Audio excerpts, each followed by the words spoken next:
Good morning, chams! Today we solve another limit using factorization, but this time introduce a new pattern. We want the limit as x approaches 2 of x cubed minus 8 divided by x minus 2. As always, we start by plugging in the value. Substitute x equals 2. We get 8 minus 8 over 2 minus 2. That gives 0 over 0. So again, we have an indeterminate form, and we need to simplify.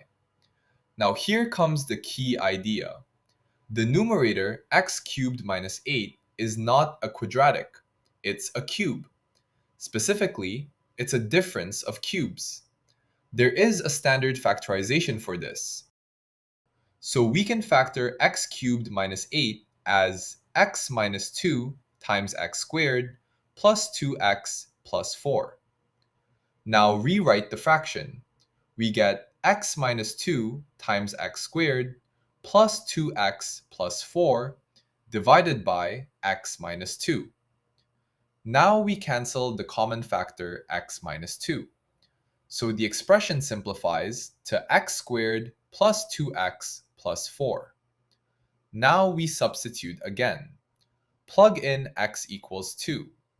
We get 4 plus 4 plus 4, which is 12. So the limit is 12. Quick takeaway.